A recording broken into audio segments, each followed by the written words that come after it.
नमस्कार। मैं वीके शास्त्री अपने चैनल के माध्यम से आप सभी दर्शकों का बहुत बहुत स्वागत करता हूं।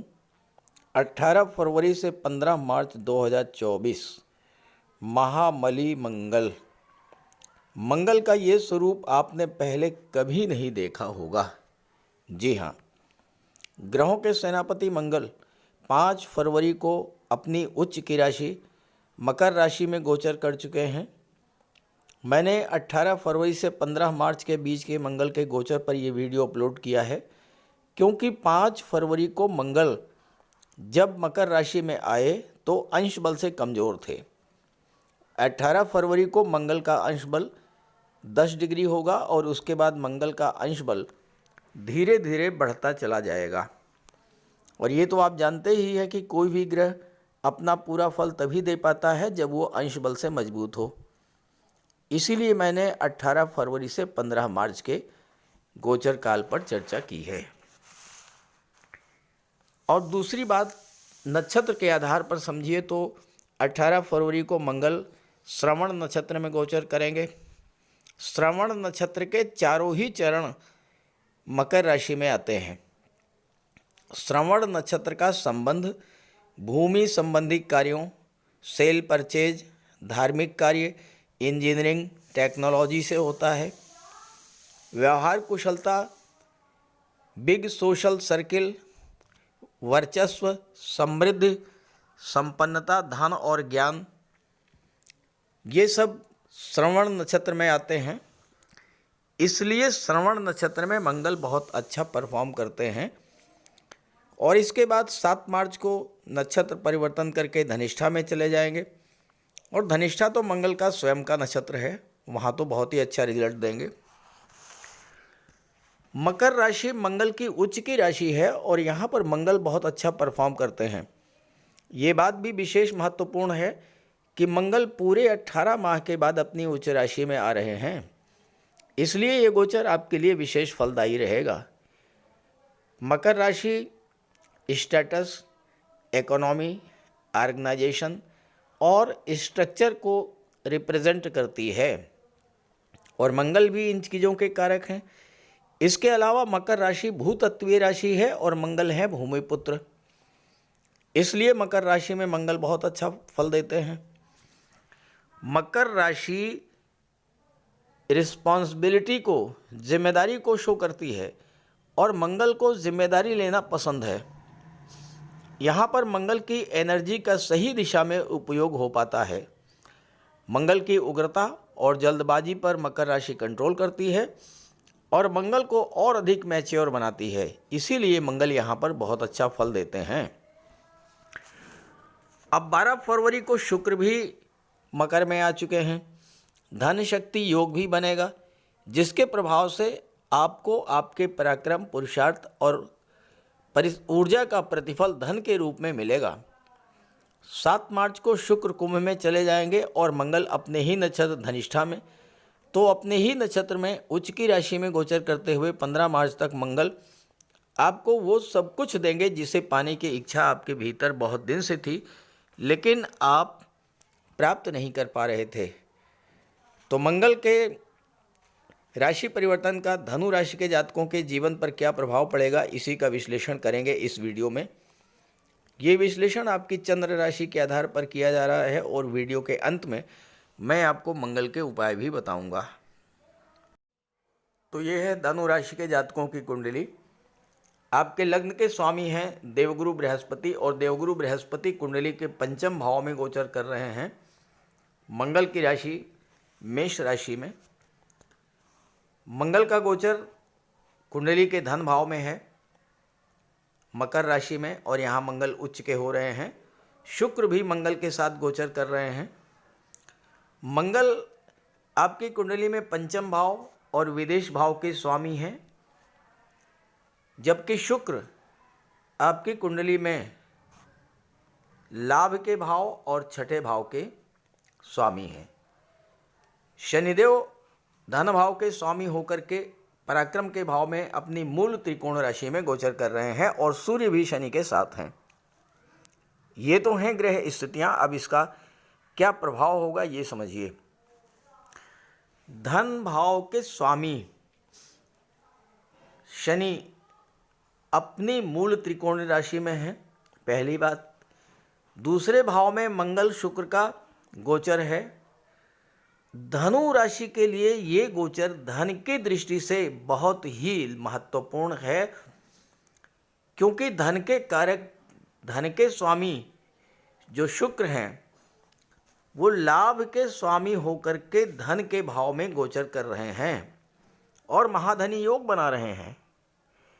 जब लाभ के भाव का स्वामी धन के भाव में या धन के भाव के स्वामी लाभ के भाव में गोचर करता है तो महाधनी योग बनता है। तो धन शक्ति योग तो बन ही रहा है, महाधनी योग भी बन रहा है। शनिदेव तीसरे भाव में कारक होते हैं, बहुत अच्छा फल देते हैं। आपके कुंडली में विदेश भाव पर 10वीं दृष्टि डाल रहे हैं, तो विदेशों से धन की प्राप्ति होगी। सबसे महत्वपूर्ण गोचर आपके राशि के स्वामी का है। देवगुरु पंचम भाव में गोचर कर रहे हैं, मंगल की राशि में, और मंगल धन के भाव में है। तो पंचम भाव की चीज़ों से आपको धन की प्राप्ति होगी। अब पंचम भाव क्या है? शिक्षा का है, संतान का है। तो जो जातक शिक्षा के क्षेत्र से किसी भी तरह से जुड़े हुए हैं, रिसर्च से जुड़े हुए हैं, कोई क्रिएटिव फील्ड है उससे जुड़े हुए हैं, तो धन की प्राप्ति होगी, धन लाभ होगा। मंगल 5वें भाव के स्वामी होकर के धन के भाव में बैठे हैं। अब पंचम भाव शेयर मार्केट, स्टॉक मार्केट और लॉटरी को शो करता है, तो शेयर मार्केट से लाभ आपको मिलेगा, किसी पुराने निवेश का आपको लाभ मिलेगा। लेकिन ध्यान दीजिएगा, मंगल जल्दबाजी के कारक होते हैं, तो किसी एक्सपर्ट की राय लेकर के ही निवेश कीजिएगा। पंचम भाव लव रिलेशंस का होता है, लेकिन ध्यान रखिएगा मंगल वाणी के भाव में बैठे हैं। अगर खराब हुए आपकी जन्म कुंडली में और आपने वाणी पर ध्यान नहीं रखा तो रिलेशंस को खराब कर देंगे, इसमें कोई दो राय नहीं है। दूसरी बात, पंचम भाव संतान का होता है। गर्भवती माताओं को भी विशेष ध्यान रखना होगा इस गोचर काल में, क्योंकि मंगल ब्लड और सर्जरी के कारक हैं। अब शुक्र लाभ के स्वामी होकर के मंगल के साथ हैं और गुरु की दृष्टि भी लाभ के भाव पर है। तो मंगल गुरु और शुक्र का जो कॉम्बिनेशन बन रहा है, उसका अर्थ ये है कि आप अपनी जिम्मेदारियों को महसूस करेंगे, जिम्मेदारियों का निर्वहन करेंगे। इससे आपकी इनकम तो बढ़ेगी ही, आपके सोशल सर्किल का, सोशल रिलेशंस का दायरा बढ़ेगा, सोशल इमेज आपकी बहुत अच्छी होगी और मान सम्मान की प्राप्ति होगी। पुराने कार्य पूरे होंगे, नया कार्य आप शुरू करेंगे। आपके आइडियाज़ के कारण आपके काम सफल होंगे और आपके बच्चे भी इस समय बहुत अच्छा करेंगे। छठे भाव के स्वामी हैं शुक्र और शुक्र मंगल के स्वामी साथ हैं। छठा भाव क्या होता है? छठा भाव नौकरी का होता है, छठा भाव कॉम्पिटिशन्स का होता है, छठा भाव सर्विस सेक्टर का होता है। साथ ही साथ छठा भाव जो है वो रोग, ऋण, शत्रु का भी होता है। छठे भाव के स्वामी मंगल के साथ हैं, तो इस समय आपको नौकरी भी मिल सकती है या शुक्र से संबंधित व्यापार व्यवसाय आप कर सकते हैं, जैसे ऑर्नामेंट, ज्वेलरी, आभूषण, कॉस्मेटिक्स, डिज़ाइनर ड्रेसेज, परफ्यूम्स, श्रृंगार प्रसाधन, इन सब चीज़ों का व्यापार व्यवसाय। सुख सुविधा को बढ़ाने वाले साधनों का व्यापार व्यवसाय आप शुरू कर सकते हैं। आपकी संतान अपने कैरियर की शुरुआत कर सकती है और अगर आपके संतान, आपके बच्चे जॉब में हैं तो इस समय प्रमोशन वगैरह का भी लाभ मिल सकता है। अब यहाँ एक महत्वपूर्ण बात समझने की है, गुरु पंचम में हैं और भाग्य के भाव पर दृष्टि डाल रहे हैं और गुरु भाग्य के कारक भी होते हैं, तो आपका भाग्य भी इस समय चमक उठेगा, भाग्य का भी आपको साथ मिलेगा। और नवम के स्वामी सूर्य हैं और सूर्य की दृष्टि भी भाग्य के भाव पर पड़ रही है। ग्रहों के राजा की दृष्टि जब भाग्य के भाव पर पड़ेगी तो भाग्य कैसे नहीं आपका साथ देगा। आप अपने व्यापार व्यवसाय का विस्तार करेंगे, अपने फाइनेंस को पुनः गठित करेंगे। आपका निवेश, आपका बैंक बैलेंस, आपका इंश्योरेंस या धन संबंधी जो भी कार्य हैं वो आप एक बार नए सिरे से व्यवस्थित करेंगे। अब एक चीज़ और महत्वपूर्ण है कि शुक्र मंगल दोनों की दृष्टि अष्टम भाव पर पड़ेगी और अष्टम भाव होता है अचानक घटने वाली घटनाओं का, गुप्त धन का। तो इस समय अचानक धन लाभ का भी योग बनेगा, गुप्त धन की प्राप्ति हो सकती है।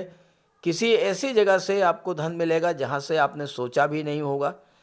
आपका कोई डूबा हुआ पैसा, शुक्र की दृष्टि अष्टम पर भी है और शुक्र एकादश के स्वामी हैं, तो आपका कोई रुका हुआ पैसा, फंसा हुआ पैसा, गवर्नमेंट के से आपका कोई ड्यूज़ मिलना है आपको, वो पैसा आपको मिलेगा।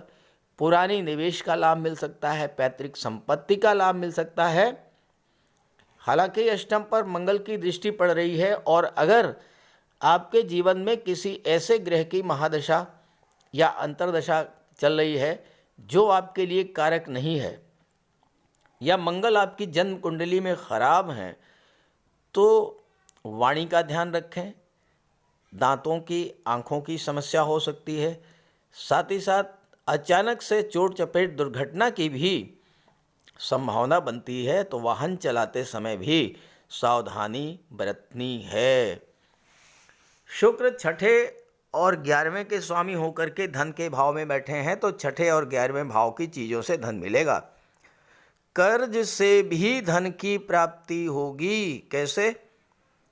आप अपने बिजनेस को बढ़ाने के लिए लोन लीजिएगा, लोन लेकर के बिजनेस में लगाइएगा, बिजनेस बढ़ेगा, धन की प्राप्ति होगी। आपके शत्रुओं से भी आपको लाभ इस समय हो सकता है।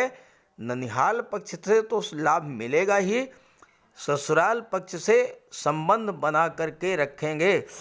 तो राहु जो कि चौथे भाव में गोचर कर रहे हैं और राहु की दृष्टि भी अष्टम पर पड़ रही है। राहु ससुराल के कारक होते हैं, ससुराल पक्ष से संबंध बना करके रखेंगे तो चौथे भाव की चीज़ों का अचानक से लाभ मिलेगा। भूमि, भवन, प्रॉपर्टी, वाहन, इन सब चीज़ों का भी योग इस समय बन रहा है। तो कुल मिलाकर के धनु राशि के जातकों के लिए मंगल का राशि परिवर्तन बहुत ही शुभ है। इस गोचर का लाभ उठाइए। और हाँ, अगर मंगल आपकी कुंडली में खराब हैं तो मंगल का उपाय जरूर कीजिएगा। बात करते हैं उपायों पर। मंगल का सबसे बड़ा उपाय है बजरंगबली की उपासना करना। आप बजरंगबली की उपासना कीजिए, बजरंगबली के मंदिर में जाइए, उनके चरणों का सिंदूर अपने मस्तक पर धारण कीजिए। साथ ही साथ हनुमान चालीसा का पाठ कीजिए, बजरंग बाण का पाठ कीजिए। मंगलवार के दिन अगर आप व्रत रख सकें तो मंगलवार का व्रत रखिए। साथ ही साथ हनुमान जी को चोला चढ़ाइए। मंगलवार के दिन स्नान करने के जल में लाल चंदन या लाल पुष्प डालकर स्नान करें। स्नान करने के बाद लाल रंग के वस्त्र धारण करें।